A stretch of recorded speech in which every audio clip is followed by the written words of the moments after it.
Thanks again, Han. All right, panel number one, value-added forest products from Southwest Wood Innovations Grant recipients. Our first speaker is Tyson Nicoll. And Tyson, I'll go ahead and introduce you as you're making your way up here. Mr. Nicoll, Tyson is a member of Arizona Log and Timber Works, a family-owned and operated business located in eastern Arizona. Arizona Log Timber Works started in 2008 with a treating facility of posts and poles and later added firewood processing to utilize cut-off waste from posts and poles. Tyson attended Brigham Young University in Idaho, where he graduated with a bachelor's degree in agricultural business and economics in 2015. Tyson then went to work for a large agribusiness called Bunge in the Midwest. After working for a couple of years, Tyson returned to Arizona to work with the family business. In 2020, he graduated with a master's degree in accounting from Auburn University. One of Tyson's largest areas of focus has been in researching biochar. When Arizona Log Timber Works finally decided they wanted to produce biochar, they applied for and received a Forest Service grant to aid in getting the project up and going. Without further ado, Mr. Tyson Nicoll.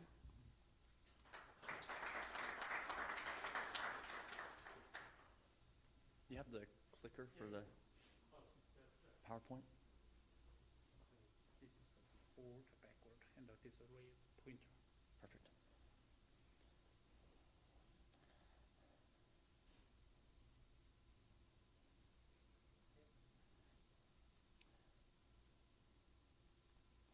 Okay, I'm Tyson Nicoll with Arizona Log and Timber Works, and today I'm talking about our project, which is increasing forest acres thinned through production of peeled poles, bundled firewood, and biochar.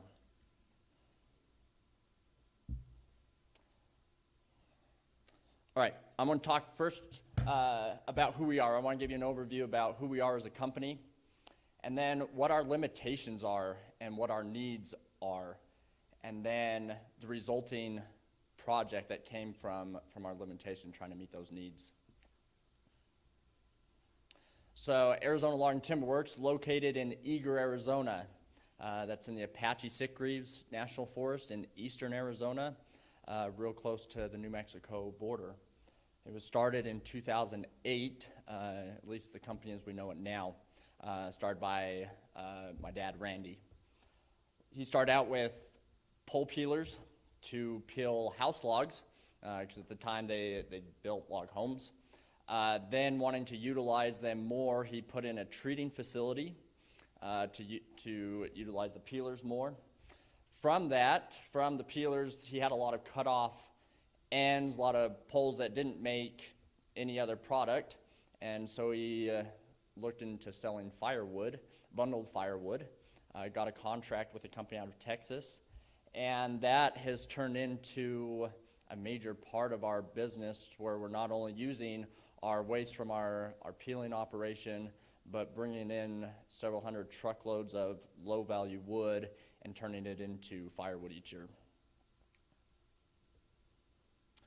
Okay, the picture on the right, that's an aerial view of our facility. We have 10 acres to work with. We're landlocked. We have businesses on both sides of us, so growing land-wise is not really an option for us. And so our biggest limitation is space. Does the pointer work? What's that? Okay, I don't see it. So the top right of the picture, that's where we store all of our logs. With firewood, we've learned that ponderosa pine is a wet wood. It takes a while to dry. If it's not dry before we wrap it, it molds. And so we bring in a lot of logs, about 6 months supply ahead of when we're going to split it. It just helps let it dry a little bit before we split it. We we have a lot of piles of firewood. We have a lot of stacks of poles. I have pictures later in my presentation showing you an idea of how we manage our space. But trying to utilize our space to the most efficient way possible is a challenge. Because of lack of space, we have limited drying capacity. Firewood, like I said, takes several months to dry before it can be packaged, and so we're limited on what we can do. Waste outlets. Even though our firewood was a way to utilize waste, even from producing firewood, we have waste. We have small pieces that's not really can't really be bundled or not efficient to be bundled. That's put into large piles. And then from our pole peelers, we get a lot of shavings, and we are able to haul that off, but we have one outlet for it, and at times they shut us off, and that really hurts as far as what we can do. And then last is market limitations. I think there's always market limitations. We are limited on the size of poles that we can do. With firewood, if we could dry more firewood, we can sell more firewood. Okay, so this is a chimney stack for bundled firewood, or for utility poles. So this is how we dry our utility poles, and that's our focus with our poles right now, our utility poles. We have about 8 stacks that we can put in our yard with about 250 poles per stack. We would like to be able to do about double that as far as for drying capabilities. Firewood piles, nothing special to these. We pile them up and let them dry. During the summer months of July and August, it's challenging also because it's humid, and these piles can get mold in them, and the mold spreads through the firewood, so we have to be careful not to have too large of piles during those months. Shavings, these are what comes off of our pole peelers, and this is the bulk of our waste products. So we produce currently 3 to 4 truckloads of shavings a week from our peelers. Waste from firewood, our firewood operations about 1 truckload a week. And over the last few years, we've seen our profits shrink from what we get for our shavings. So they go to a biomass plant in Snowflake, which is about an hour and a half away from our facility. And we've gone from making probably about $150 per truckload for our shavings to making $50 per truckload. And so we're seeing those profits cut way back. And last is our waste pile. So this is things that have to be ground up. And so in order for it to be worth someone to come in and grind up waste, we have to have a large enough stock, about 20 truckloads worth, for them to bring in their equipment and haul it off. We don't get any money for this. That's the cost, I guess, of them, or the fee for them to come. They get it for free. So they come in and grind that up a couple times a year. This is things that can be used for firewood, cut off ends that are too short really to split for firewood, and so that all goes into a pile and takes up a lot of space in our facility. So the resulting project.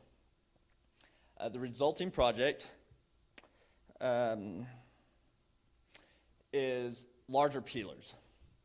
Why larger peelers? Well, we're trying to reach different markets. And I'll talk about our peelers now versus what we're getting. We're wanting to expand our markets, but larger peelers usually means more production. More production usually means more waste, and if we're limited on space, why would we want to do larger peelers?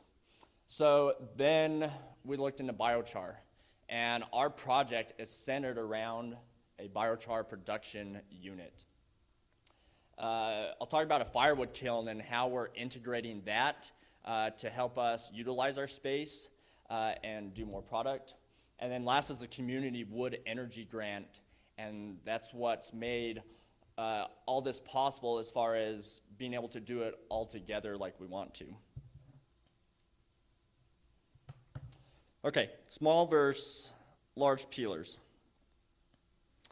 Currently, we have a Moorbark PSP peeler. They're post and pole peelers. So they can peel 3 inch to 12 inches in diameter, 6 foot to 25 foot in length. Now the bigger we go and the longer pole we go, the harder it is. So even though, you know, it can go up to 12 inches, when we try to go 25 feet peeling with our small peelers, it's hard on them, it's slow, it really bogs them down, and we see a lot of breakdowns.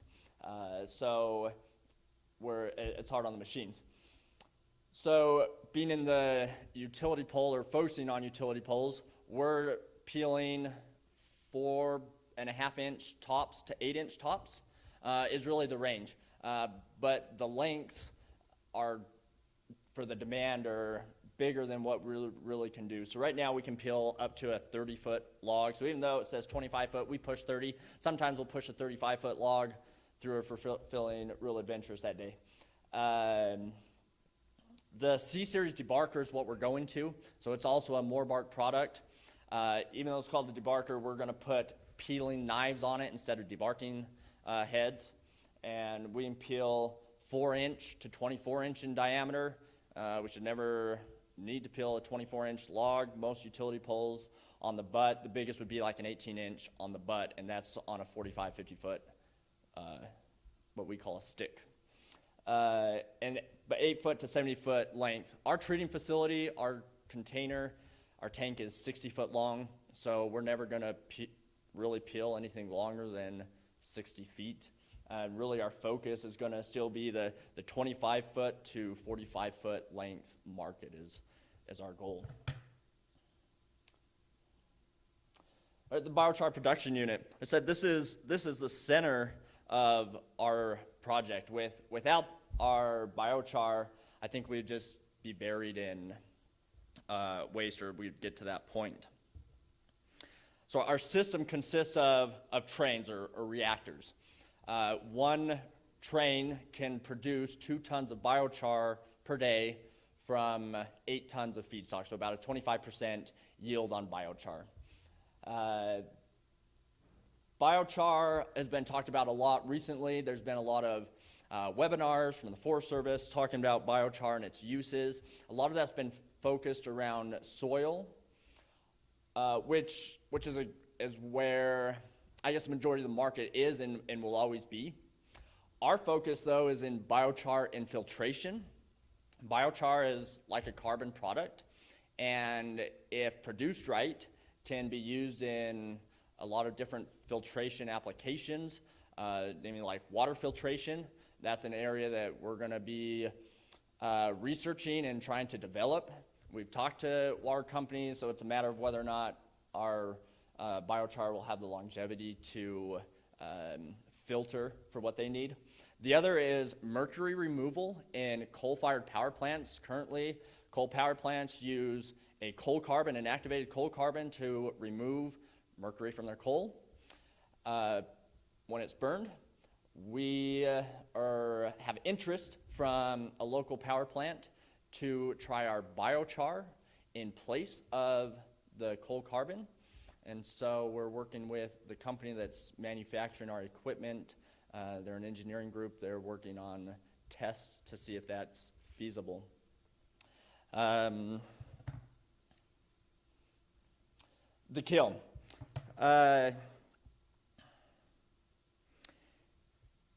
Biochar produces a lot of heat. Our biochar system is self-sustaining. It doesn't need any other heat source. It takes a little bit of propane to get it up and running, and after that point, it heats itself to burn the wood down to biochar. So the excess heat can be used for other applications. One, we're going to use it to heat our treating facility, which is currently we use propane, infrared heaters to heat it, so we'll be replacing those with the heat from the biochar unit. But also a kiln. This is something that we've looked at for several years. A lot of states are going to requiring heat-treated firewood, especially if you're moving firewood across state borders. In order to go into Utah, we have to have heat-treated firewood to sell there. And so we've been learning this for a while. So the biochar unit provides really a free heat source for us to heat a kiln. And originally when we were doing this project, we were just going to do a firewood kiln. But in talking with kiln companies, we just designed a system. Now, this isn't ours, but this is similar to what it will look like. It's a front-load kiln. It's got a 54-foot span on it, and so we can dry up to 50-foot length poles, or dry and heat treat firewood. Also with it, because we'll just be using it mostly in the winter months, there's several months during the year that may sit idle, and so we have a couple other family-owned sawmills in the area, and we're also close to Mexico. That's where a lot of our utility pole product goes to, is sold to Mexico. And in order to get it across the border, it either has to be pressure treated, which we do, or it has to be heat treated. And so we're hoping to provide heat treating services to local sawmills to help them expand their markets. Then we have the Community Wood Grant Program. So this project, as far as coming all together at once how we wanted it to, would not have been possible without the Community Wood Grant Program. So the Community Wood Grant Program provides funding for grants to install thermally led community wood energy systems or to build innovative wood product manufacturing facilities. We met both of those requirements. So our biochar is thermally led, and it provides heat, replaces propane or natural gas to heat something like a kiln, our treating facility, and it provides an innovative product, which is biochar at this point is considered an innovative product. We're in an economically depressed area. Apache County in Arizona has one of the highest unemployment rates in the U.S., and so, per county anyway. And so we're providing, we figure by the time our project's up and running, an additional 10 to 12, 15 extra jobs, somewhere in that range for our area. Because our economy in our area is based on coal power plants, we have 2 coal power plants within 30 miles of us. This is something that's really good because they have shutdown dates, and that will greatly impact our area. So we're really excited to hopefully provide some good jobs for people and keep people in our rural area.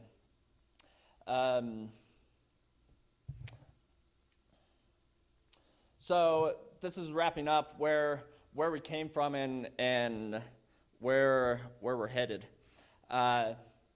We still have our pole peelers. Like everything right now, you talked about it, Brent, about manufacturing delays. I can't even go to Costco and get Charmin toilet paper anymore. I have to get the Kirkland brand.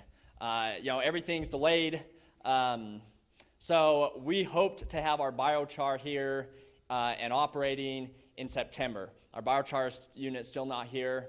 Our kiln has arrived, and we'll be installing that in 2 weeks. Our biochar unit should be here hopefully middle of December. So we're going to keep peeling poles. We have a larger pole peeler on order. It will come in March. Our treating facility, our hope is to utilize that more. My goal would be to have 3 shifts for treaters running that treating facility. We don't even utilize a full shift right now. Firewood, our kiln's going to allow us to reach other markets that we currently can't. Places like Tractor Supply, they require heat-treated firewood. So if we can heat-treat our firewood, kiln dry our firewood, it allows us to reach more markets and dry more firewood during the months of November to February. That's the busy time for firewood, and so we can really increase our production there. And then we have biochar that we're adding. The biochar provides a great heat source and hopefully a great product. Not only is it going to provide a heat source for a kiln, but our hopes that we can sell the biochar, right? Whether it's for filtration or soils, whatever it may be. And then the kiln is what tops off what we're adding to our project.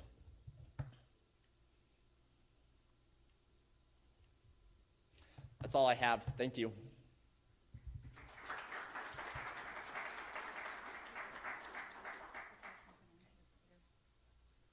Thank Thank you, Tyson. We're going to hold questions for now. If you have any, please jot them down, and we'll get to those after the last speaker. Next speaker is Mr. David Oldwood out of Las Vegas. His presentation is The Road to Markets and Small Diameter Timber Products. David Old was raised on the Vivash Ranch, northeast of Santa Fe, here in New Mexico.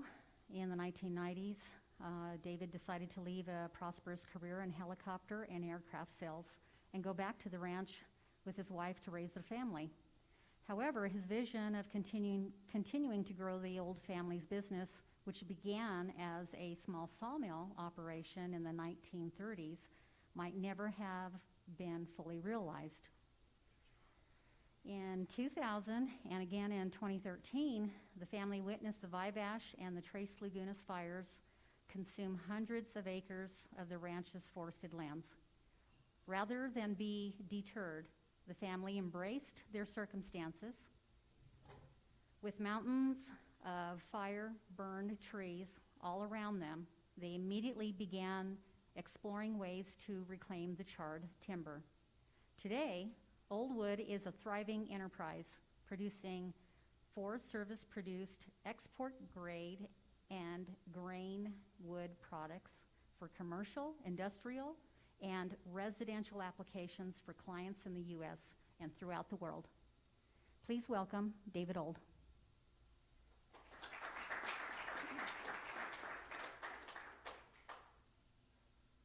Good morning. I'm learning some things already. It's been a really good morning, and I appreciate Swery putting this on. It's great to see our friends here for the first time in a long time. We're going to try and play this video. If you can go ahead and play it. If you can get sound on it, it's good because it's got creepy music. This is our ranch burning in 2013. In Pecos, and I tell people if you have to have a fire, get somebody to shoot high-definition video and put creepy music on it. This is under Outside Magazine, Pecos Fire, if you ever want to go look it up. This was about a 36-hour event. Our ranch burned in 2000, came up the east side of our property. This was a fire that started with a power line. My ranch is basically right to left in that video. And it wiped out the timber that I had left over from the other fire pretty much.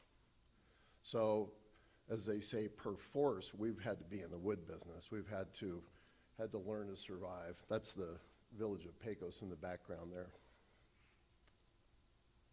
Okay, thank you for getting that up.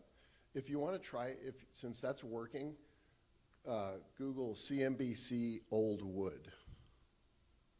And maybe we can play that really quickly. I don't want to take up too much time, but these were professionally done videos as opposed to our little PowerPoint, so they tell a pretty good story. Yeah, briefly if you can. You know, we can just maybe watch the first minute of it, and then you all can go look at it later on if you want to.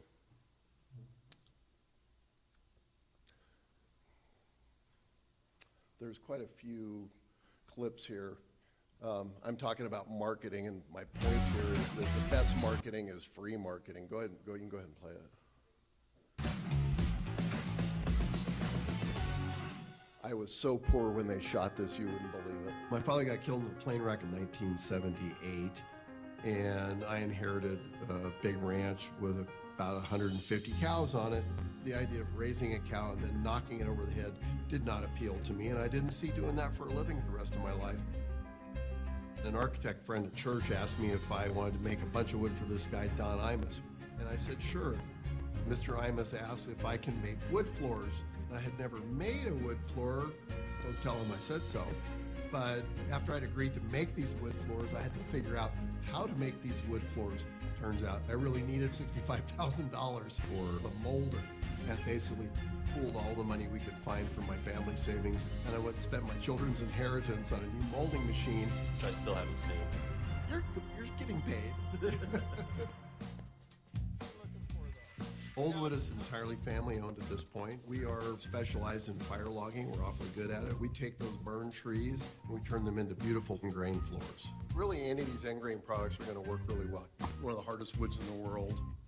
Our model is different. Our products are new. The way we do things is new, and I think people latch onto that. It excites people. This is perfect. 5 years ago, we weren't making end grain flooring. We were making standard floors. Now that we've made end grain flooring, we've had some great clients. They keep coming. How you doing? We've gone from being a little sawmill with 2 or 3 people up to 25 people with a plant and sales in about 18 countries around the world. I'm really proud of having grown this business. It's been fun, it's been tough, it's been life. If I'm going to spend money on something, I would much rather have an experience or a good story than a toy any day. This is the part where it gets embarrassing. Brought to you by the Cincinnati Insurance Companies. Everything so there's a insurance longer should version be. of that. If y'all want to see it, they actually, they did a pretty good job of explaining the use of small diameter timber. This show had a shtick that was about garbage men that buy Ferraris. So that's pretty much who we were there. But so how do I get to my PowerPoint now? Okay. So road to market for Western Woods, and a lot of y'all know me. Carmen's been helping me for years. Brent Racher's been helping me for years. Molly has continued to help me. Rachel has continued to help me. Laura has helped us out. And I'm going to jive a lot with what Brent Racher was talking about, which is collaboration. And the question the gentleman had about competition. This guy's already tough competition right here, I can tell you. He said Tractor Supply. I'm already there. We're gonna have to duke it out over that one. But competition's a good thing, but what we got to get to is a higher level of public consciousness, I would say, of awareness. I had lots of crab in a bucket pictures. I grew up. I was born in Santa Fe. My dad's family had a farm in Virginia, and we used to go crabbing, right out in front in a rowboat. And I remember this vividly. You put crabs in a bucket, and they would all try and get out. And as soon as one tried to get out or was getting out, another crab would grab him by the back leg and pull him back down. So this, I didn't catch your name. Tyson is doing it. I mean, he and his family, they're over there. We're competing and we're not. We have a bunch of overlap, and I'm going to talk to him later and learn some things from him, hopefully. But what are you guys doing? Biochar. Everybody's talking about biochar. I am damned if I know what biochar is. It's carbon. I get it. I understand the filtration properties. I like that aspect. And I'm a salesman. I think I can sell ice cubes to northern indigenous peoples, we will say. But biochar is a tough one. So I'm glad there's people making biochar. I'm not going to go make it unless I can get rid of my waste piles. So that's, getting back into the idea of collaboration. What do you have? What are you doing? You guys can scan this. And this is, we could all have the same mission statement, I think. Hansup Han has helped me with this too. I don't want to neglect anybody because there's been a lot of collaboration from a lot of people here. Folks in the Forefry have helped us a lot. Dr. Han has helped us get the Wood Innovations grant. And we've been marketing and we've been going like crazy, but I deeply believe that this thing starts at the pickup truck and chainsaw level. I got to be president of the forest industry for a while. I was the sort of hillbilly version of Brent Racher. I really believe that in New Mexico, if you hear a chainsaw running in the woods, it's not a logger, it's some guy cutting firewood. That's who's out doing it, and which ties into, talking about the other gentleman's presentation of,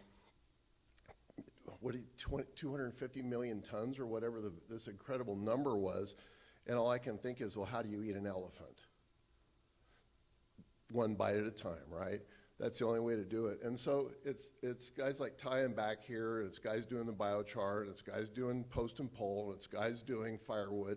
That's how we're all eating the elephant, because that's the only way we're going to get to any scale of forest management. And people are already looking at their watches for me, Han. If you want to give me a 5-minute warning, that'd be good. So I make a lot of products, and as has already been said, you you got to sell this stuff. There's no point in making things you can't sell. So I've been fortunate that CFRP has been very good to us. The Wood Innovations Grant helped us do a lot of marketing. We've traveled a lot. We've gone to shows. I'm going to talk about those a little bit more. I've got a neat shop, and you guys are all welcome to visit. I would really encourage you to come visit, because we've spent a lot of time and a lot of money, a lot of public money, a lot of my own family's money, building a pretty universal little shop. We've got molders and planers and numerous dry kilns. I already burnt 2 dry kilns down, by the way. So, but we've done a lot of things here. That wall in the background was made up. That was a product that we came up with working with a couple of the northern pueblos here in New Mexico. That is, it can be any wood really, but those are just little rounds. The tabletops here are all fire reclaimed pine, and the floor at the bottom of that picture is mesquite. We have focused on using local woods, but architects and designers demand what they demand. The internet's important. I'm going to mention that again here in a little bit, but this job came about through a little email, and I have to answer crazy emails all the time. I get stuff from around the world, and you look at them, and most of them are bogus. Some of them are Nigerian princes wanting you to come bring $50,000, and then they'll give you $1 million. You get those all the time. But this project here is a heck of a story. This was a small book in itself, but my son and I traveled to Kuwait. We trained crews on this project, 148 degrees one afternoon, and this is before the roof was on. The contractor decided that it hadn't rained in Kuwait for 5 years, so it was going to be okay to start installing wood blocks on these balconies. And we did all the balconies in this building, all these flying buttresses. There's the nice lady in the burqa walking around on one of my floors. But so the contractor decides a year and a half into this project that he's going to go ahead and start putting them in because it's a big thing and they got to get going.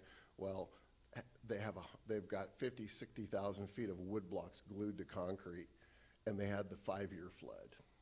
And it rained and it rained and it rained in Kuwait, which ruined most of the floor. Had to start over again. We continue to make that. This is interesting because that countertop is made from like 4 years later, made of leftovers from the Kuwait job. Honestly, the Kuwait job we didn't make any money on it. In fact, we probably lost money, but we've stayed in business. And a lot of times, people look at me and they say, well, why don't you, what do you do with your peelings? Well, you gotta use them, and you gotta stay in business to use them. So you take jobs that you don't love just to keep cash flow going. That's been a big part of this. So this is all fire reclaimed Douglas fir on the bottom and pine on top. We do a lot of these. This is a picture that came in, I think, last week from a really neat little house in Durango. This is Douglas fir in Singapore, and we've done about 6 projects in Singapore. We've done the JW Marriott. We've done a bunch of office buildings. These BA Furnishings folks were super creative. They have done some really fun stuff. And they took these ingrain blocks and they used them all over the place. And I could do a whole seminar on ingrain. We're not going to go into the amazing properties of ingrain. But some of you guys know what the Janka scale is. We did, using a SBIR grant from the national labs, we did do some tests. We've done hardness testing. We've done fire testing. And a pine ingrain is as hard as oak. It tests at about, I think it was 1680. As opposed to 600 on the Janka for flat grain pine. Ingrain came up to 1680. It was almost 3 times.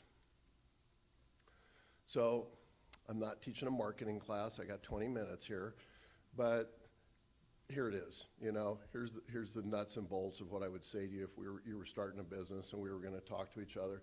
If you don't have a great website, get one. There's money available.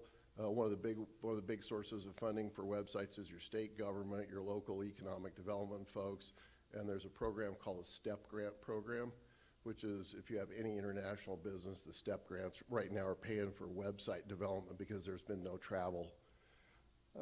Word of mouth, here we are. I'm talking to you guys, and I hope you'll remember some of the stuff. The company's Old Wood. My last name's Old, no jokes.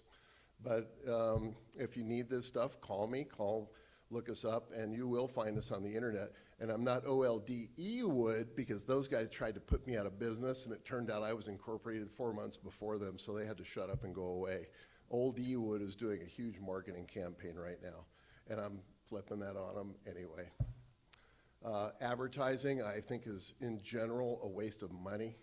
I had a father-in-law who was a famous art gallery owner, and he said never take out anything less than a full-page ad. I have not found that to be true. I've found advertising in print. I hope none of you guys run magazines for a living.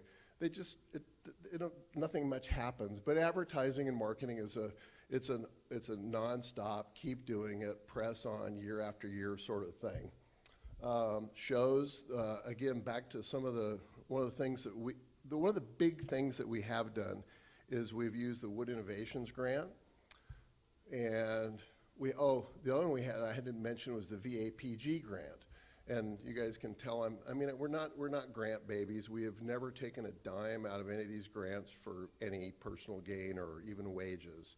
CFRP, we have entirely spent the money on machinery, pretty much all machinery. Sometimes, you pay to go for trucking and things like that, but we always use the money for the purpose for which it was intended.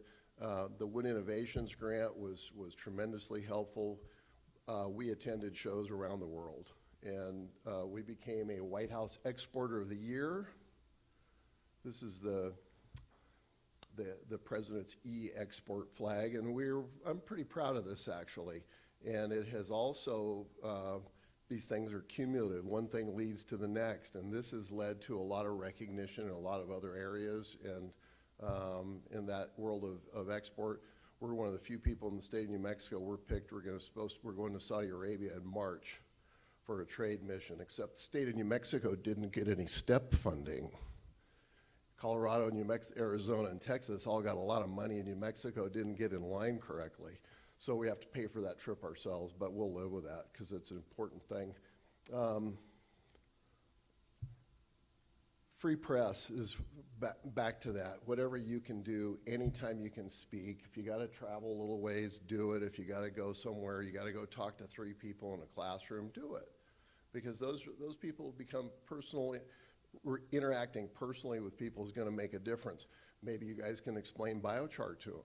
Maybe they say, oh, one of these kids winds up, because you get old, this is happening to me, obviously, and 20 years later, the kids you talk to in a classroom environment come back and they've just finished their degree and they're working at a company somewhere, and they say, oh, I remembered hearing from you. This has been going on. Presentations anywhere and everywhere. Business cards are good, press the flesh. This is my daughter, Mika, and my son Shiloh, and they have both gotten degrees in international business from Texas Tech, which was a great school, right, Brent? And the business school there was excellent, as far as I can tell. They really learned a lot. They're hardworking, and they're pretty exceptional. The flooring industry is big. Every room in the world has a floor. Here's that blue-collar millionaire thing. By the way, you don't get paid for this stuff. The lady, the producer on this show, called me, and people say, how'd you get on this? I was trying to get on Shark Tank. I was applying for that, and they looked at us. We did some video interviews, and they said, oh, your thing's too big for this. And by the way, this is like 7 or 8 years ago. We have really come a long ways. Those samples that I put on the table, if you don't mind passing those around the room, if you wouldn't mind passing those sideways so other people can see them. 5 minutes. Thank you, doctor. This was unexpected, and when it came, it was like, oh, okay, we're going to be on TV, but I don't see NBC. I watch it some. I like Shark Tank, and the Prophet's my other one that I like. They had this new show, and I said, okay. I said, does this pay? And the lady said, no. And I said, then why do I want to spend a week with you guys in my shop? And she said, for 5 minutes of free airtime on the world's premier financial network. And not only that, but it's in reruns, and not only that, but it's on the internet, and not only that, I can show it to you guys, and you guys all think it's cool, I hope. And it was very good, but this has validated us in the eyes of people around the world doing business. I say, here, check out this video. We're working on the National Library of Israel right now. And the project manager, who's an Israeli IDF hard ass, this guy is like, you look at him and he looks like he's gonna machine gun you any second. He's running one of the largest construction projects in the world right now. And we came in and he was very unfriendly and very unhelpful. And the next day he watched this at home and he came in and all of a sudden he's like, oh gosh, you guys are great, you know? So that, again, that's the function of a website. That's the function of your mission statement. That's the function of this collaboration thing, is to let people know who you are. And I do want to get to some forestry aspects of this thing. There's the Pecos on fire. Here's something you guys ought to write down if you don't know it. And I find that a lot of people don't. How many people in here have heard of ESG? A couple of you have, good. It's happening, it's been going on for a few years. I first came across it with Armstrong Flooring. They came to me and said they're very interested in this in-grain product. Our problem is pricing in the United States. It's hard to make it at a price that we can sell it at very, very successfully. We're doing some here and there. By the way, this in-grain that's being passed around, it's in the Museum of Modern Art in New York. It's in the LaGuardia Terminal 2 International Terminal. We did the Olympic Museum in Colorado Springs and yada, yada, yada, and a lot of restaurants and hotels around the country. But this ESG thing, if you take one thing away from my talk, write this down, especially those of you who are interested in biochar and you know, green energy and so on. The environmental societal governance thing it's becoming a very big thing. And you're going to start hearing it mentioned a whole lot more. I would say it's the equivalent of triple bottom line. And what did the gentleman say? Triple helix? That was new to me this morning, the triple helix, the term for essentially this. And are we green? Yeah, I'm going to keep blazing through this thing because Han's looking at his watch. I got one thing I want to pick on here about FSC. Is it green? No, it's a pay-to-play organization that prohibits the use of wood from federal and tribal forests, BLM, BIA, tribal forests. I have lost, Rachel is working on this, and she's been a tremendous ally in this whole thing, Rachel Wood back here. I have lost 3 jobs this year because I didn't have a damn, excuse my language, an FSC certification. I'm working on a National Park Service building in my county. I'm specified by the architect for a Douglas fir floor. And the contractor comes and says, it was a big floor, we needed it. It was like, this is like in the middle of 2019 or 2020 and things were bad. I needed the job. And the guy says, I need your FSC certifications. I said, I don't have any. They're not available. I'm using timber from public lands. Gee, sorry, I lost the job. And that has happened to my company 4 or 5 times. So FSC, look into it. You might want to talk to Rachel Wood about that whole subject. This is the collaboration thing. Forest Service, agencies, whatever we want to call them, agencies, academia, private industry, groups like the New Mexico Forest Industry Association. We have got a huge message that has got to get out. I'm making floors out of pine and Douglas fir. State Forestry doesn't buy from me. They buy, no offense, Carmen, but I had an opportunity to sell a floor, which I would have done gladly for State Forestry in one of their offices. I got underbid. Well, of course I did. Anybody ever heard of China? You know, if the federal government would come to me and say, we're going to buy we're going to start putting your wood floors in our projects, I'd be steadily busy, and it would have been a very different economic picture for us. As it is, we're just working constantly. Wrapping up here, folks here in this room, the guys back there from Wallapai, the tribes, the villages, the guys in the little towns, we're the ones doing the work. We're the guys with the chainsaw. Some of us are paying the guys with a chainsaw because we can barely bend over and pick a chainsaw up anymore. But we're the ones doing the work with the facilitation and the help of state foresters like Carmen, with the help of Ian Fox, with the help of the grant programs. These are the things that are going to change things, not one guy selling a floor or one guy selling some utility poles. But if we do all get together, Groups like the Forest Industry Association, like Molly Pitt. Molly Pitt has been tremendously helpful to me in the last year. And, you know, I hope she's there. I hope she's getting paid somehow to do this stuff. And that's the deal. The government has an obligation and a need to support those of us that are doing the work. I got the 1 minute sign here. And that would be, this is where a conference like this is great because everybody's in the room together. Tim Hageman from Economic Development, I like to pick on him, we're friends. Takes a village. God, did I say that? But it does. We need a group of people. We need tribes. We need bridges built between tribes, between small communities, between indigenous communities. And I'm working in Mexico, and that border's a border. The less we see of it, the better, as far as I'm concerned, because the wood products definitely need to go back and forth. But working together is the deal, you guys, and putting this whole thing together as a package.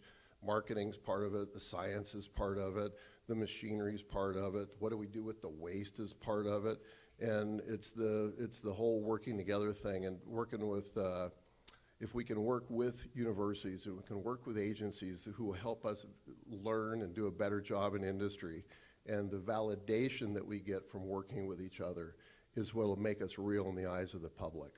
So that's my mission, and that's the thing. We need people to realize that we're an important part of this ecosystem, and I hope everybody has enjoyed this talk. I'm done.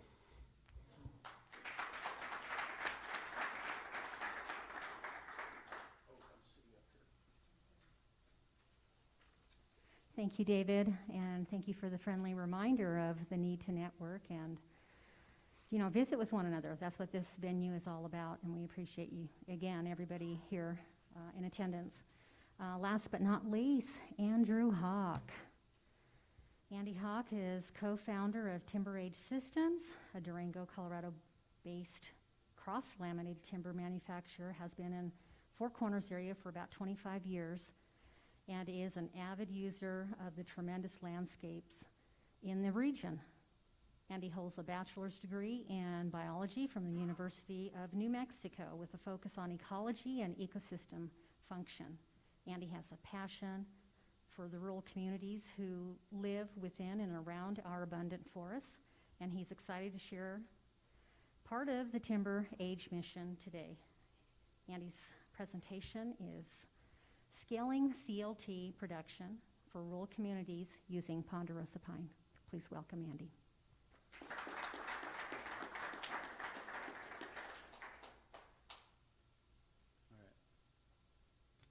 Well, thank you. It's a little unnerving to be back in front of an audience after kind of a year and a half or almost 2 years off. So thank you to Tim Reeder. Colorado State Forest Service has been an incredible partner of ours from the very beginning, and I think is the reason that I'm here to share the Timber Age story. So we are a cross-laminated timber manufacturer. We're located in Durango, and really the message I'm trying to deliver today is sort of how small can you go, and what kind of innovations go into that, rather than specifically just how large, how fast, because we had to get pretty creative to figure some of these things out. So Tim asked me to share some examples of some of the problem solving we've done along the way. So our mission is elevating communities through innovative materials and methods which transform the way we design and build. And that mission actually came from working with about 18 folks in Durango to figure out, you know, what is the appropriate mission for a timber company in Durango. And we talked about ESG a moment ago. Thank you, David, for bringing that up. And we're a triple bottom line company, and you'll see elements of each of these kind of as we go through here.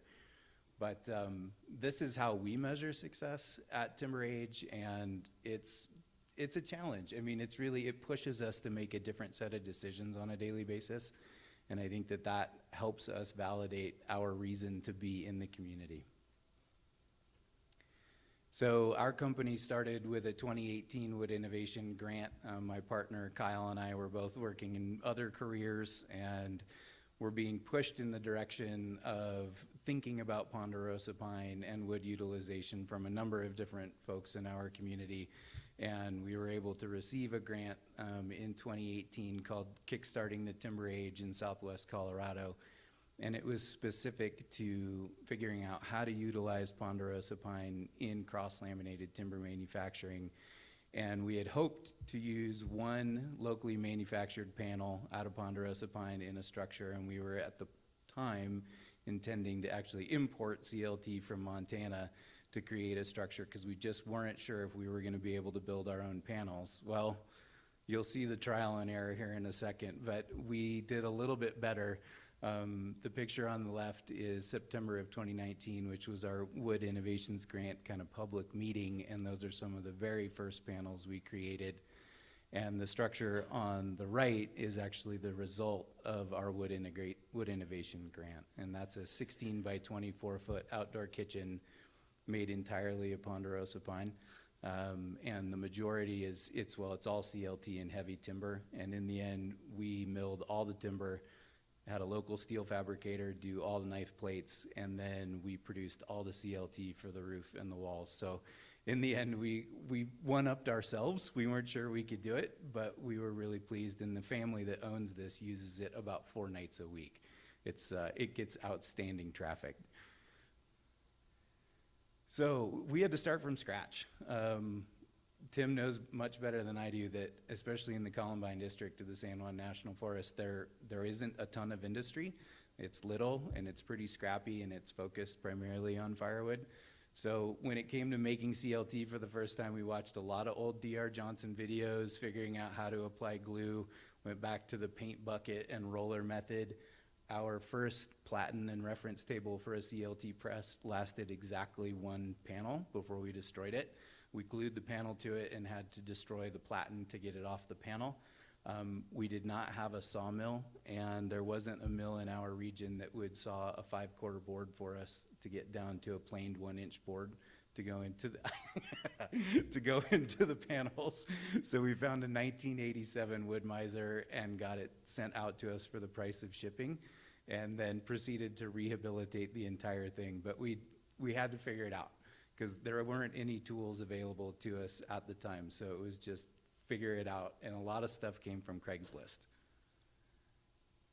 And constant change and innovation is basically the daily mantra at Timber Age. We have folks come out. We just recently had a woman visit us on Monday, who it had been 6 months since she'd been out to our factory, and she said, "This is not the same place it was 6 months ago." I said, "That's the intent. Is that if it is the same place that it was 6 months ago, then we've done something wrong, because that's just the pace of business in the current era, is things have to change and you have to innovate." So we started with figuring out how to do a CLT press in a 1,000 square foot shop, never having done it before. And my business partner standing there on the left going, "What are we doing with all these straps, and how are we gonna do this in a vacuum press?" To the picture in the middle being the press table that we currently use. That's about the 6th version of that press table. And then the press table on the right being one that we just have started to fabricate, and it's the first press table that we're building out of steel. We had intentionally been building all of our press tables out of wood because we were evolving constantly. We would change things nearly daily. And we were lucky enough to work with Fort Lewis College in Durango to get an engineering intern this summer who helped us design our first steel platen and press table, and we're really excited to put it to use. It's a tilting, rolling, nesting press table, and it's gonna double our production. Logistics have been super fun. We use really weird logs, and we take them from really weird environments.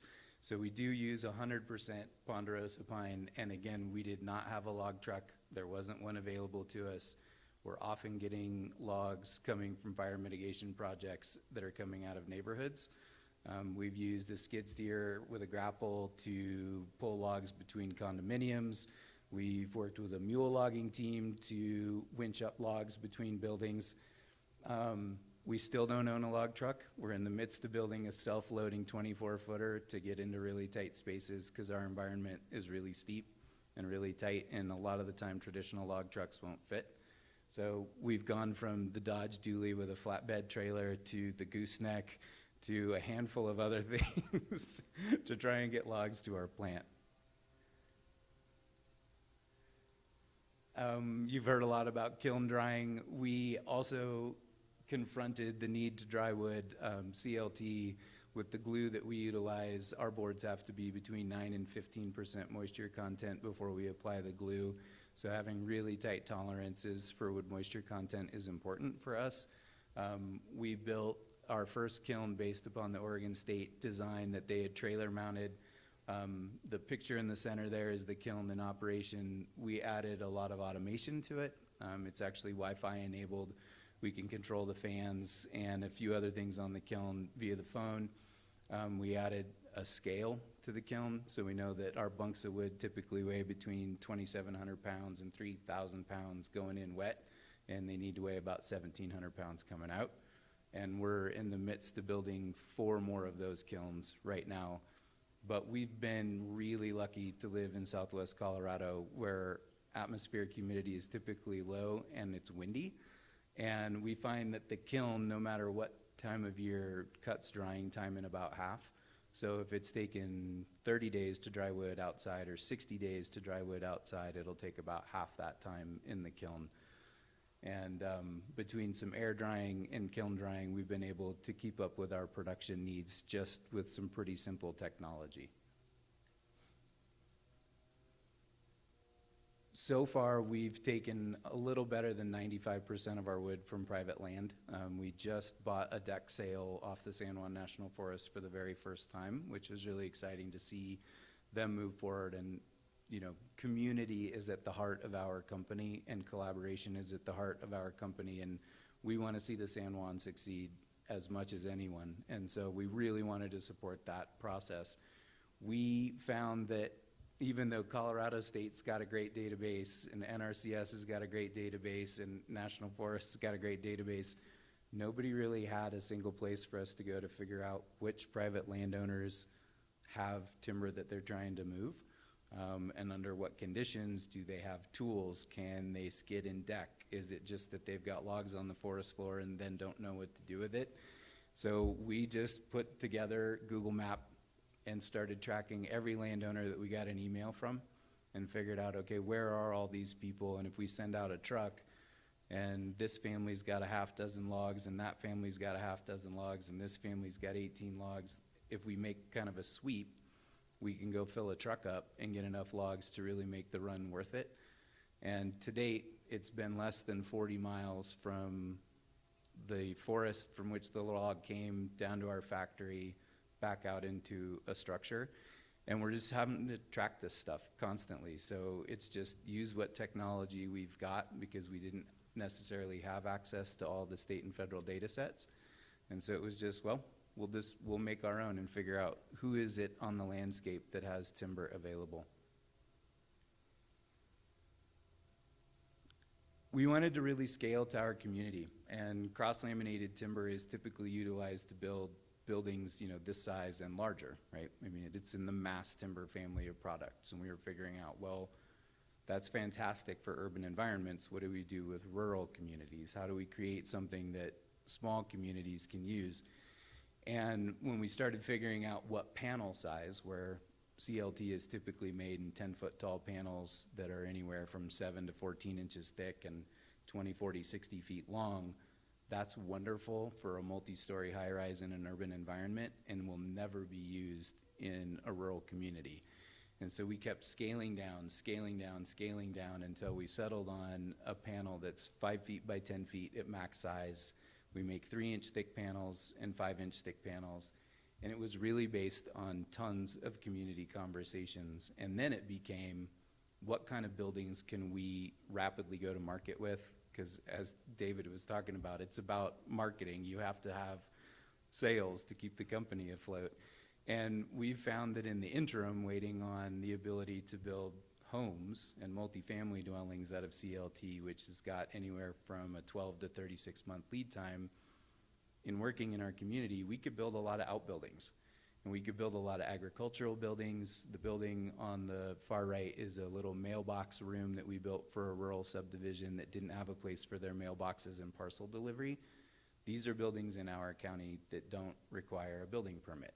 And so it's something that we were able to go to market with much quicker and begin the revenue process in, a year faster than was thought. But we figured out how to flat pack some buildings as well. So this is our process of going through kind of an animation of what panels are going to be manufactured when and how and in what order, what sizes, do they have door and window apertures placed into them. And we've actually paper dolled the exercise so that we know what order do they need to go on pallets, what order do those pallets need to go on trucks, so that by the time they get to the job site, the first panel on the first pallet is the first panel off and onto the ground. And so the little 120 square foot structure on the right, that was 2 guys, 8 hours, and then we flat packed the whole thing. So that building was dried in a day with 2 guys. It was just a telehandler and a guy on a screw gun. And I was joking with Tim this morning, we've been working with the Sierra Institute in California, and we're actually in the process right now of flat packing a 400 square foot building onto a truck and sending it out to Greenville, helping them work through some of their housing problems after the Dixie Fire. And it's just been continual proof of concept. No one in our region had really heard of cross-laminated timber. Well, it was very few people, maybe besides Tim and a handful of others, had heard of cross-laminated timber before. And so people ask all the time, well, how are you guys marketing? And it's been just getting these proofs of concept onto the landscape to demonstrate that local timber is not trash, that local ponderosa pine is not just firewood. It has lots of other uses, but we have to get super creative about how to go about that. And it's just been this process of creating structure 1 and structure 2 and 3 and 4 and 5 until we can get enough mass on the landscape for local builders to become familiar with what we make, to give local architects enough confidence to use it, to work with enough local engineers on structural tolerances to figure out how to put buildings together in a safe manner. So the first little outbuilding is on the left there, and that's a building we did for a local church. The one in the middle there is that mailbox and parcel delivery room that we did for the homeowners association. And then there's a structure that's about to be built. That's a 900 square foot structure that was designed to be a VRBO on a horse property, where this family had tons of room for horses, and they knew that people traveling cross country needed horse infrastructure, but they didn't have people infrastructure. So we're working with them on a design for people infrastructure on a horse property. And shop capacity, there's been a lot of talk about how much do you need for CLT? Does CLT have to be built in massive, massive facilities? Brent joked with me this morning that we're gonna quickly outgrow what we're just about to grow into, which wouldn't shock me. But Katerra, 300,000 square feet, and we knew that that was absolutely not gonna work in our community. It wasn't gonna work for our forest, it wasn't gonna work for our tree species, and it's just not gonna work in an area where you're 3 hours from a freeway and you don't have a rail spur, and you need to work within the scope of the community itself. So the shop on the right is actually our current shop. It's 1,000 square feet, and it was just what was available. There's 1,000 square foot agricultural building, I would argue, in any community, and it gives you a place to start. And you'll see in a second how much you can stuff in 1,000 square feet.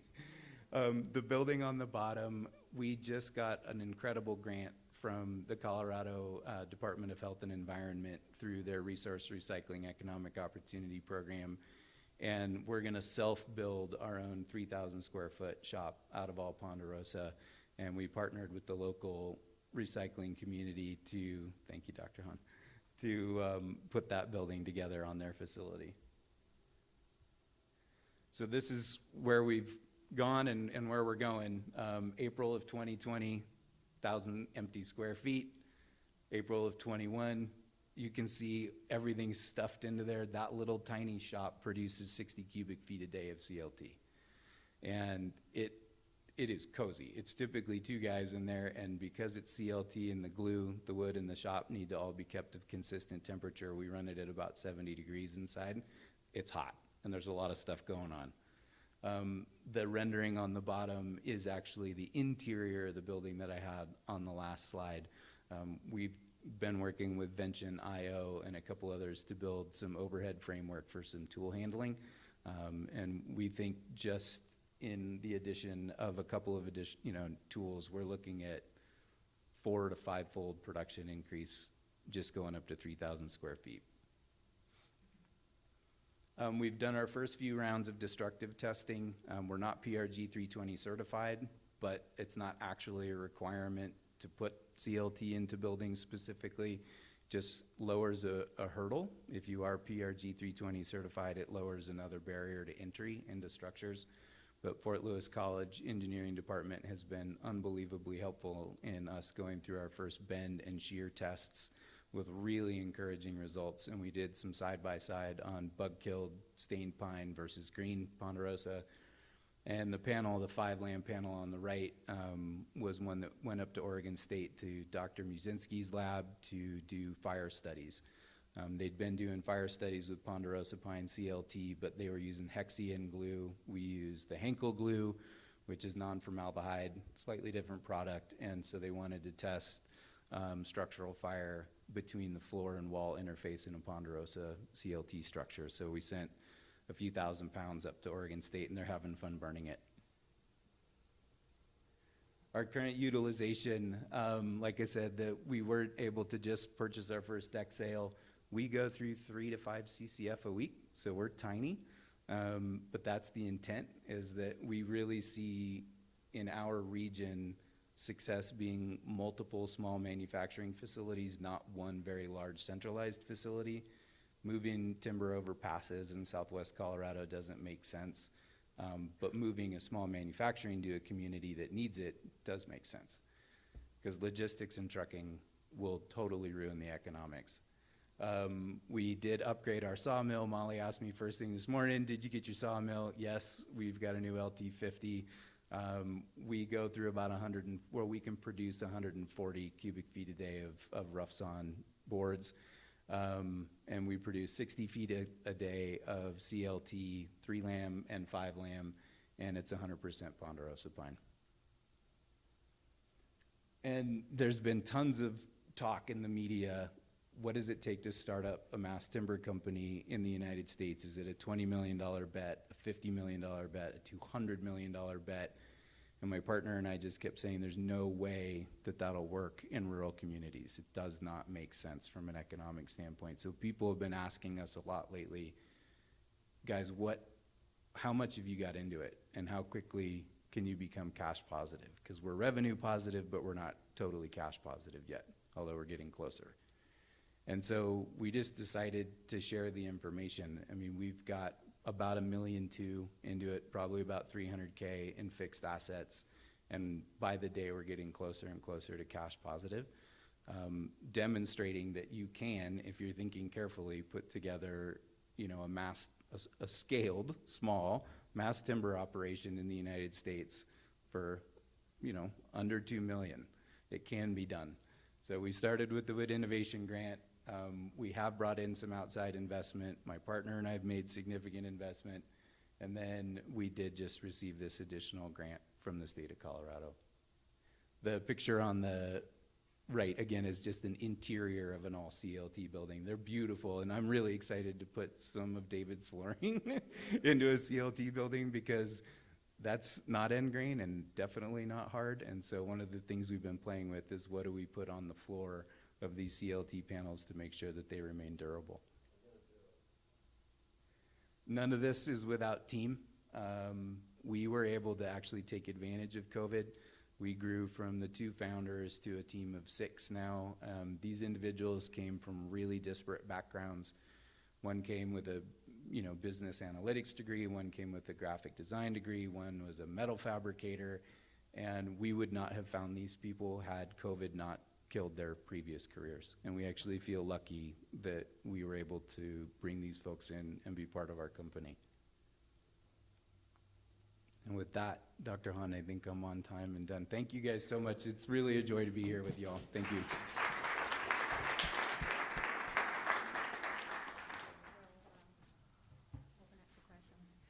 We'll open up for questions.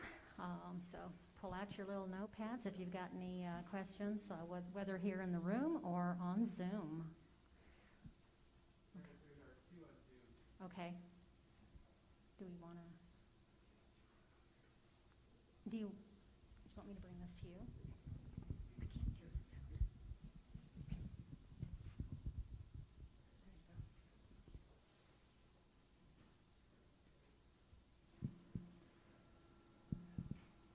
sound.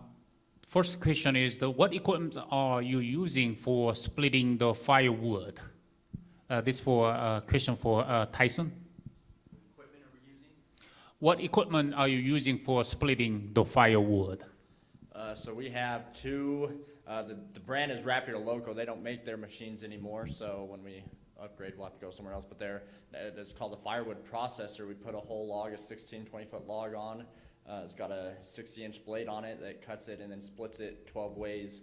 But it's called a firewood processor. So we use Rapid Loco. Bell Machining, which is now Easton, Made, Cord King. Those are other firewood companies there.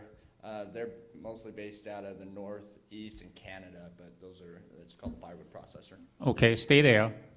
We have one more question for you, Tyson. Which land ownerships do you get your wood supply from? Say that again, sorry. Which land ownership do you get your wood supply from? So all of our wood comes from forest land, national forest land, from mostly Apache Sitgreaves National Forest, some from the Gila National Forest in New Mexico. So follow-up question is, do you have an estimate of how much your feedstock demand will increase with the improvements you have in plan? Forest Service just asked the other day how much we figured we used a few years ago in a survey a few years ago. Randy said 5 million board feet. We feel with our improvements, once everything's going, that we'll double that to about 10 million board feet of logs per year.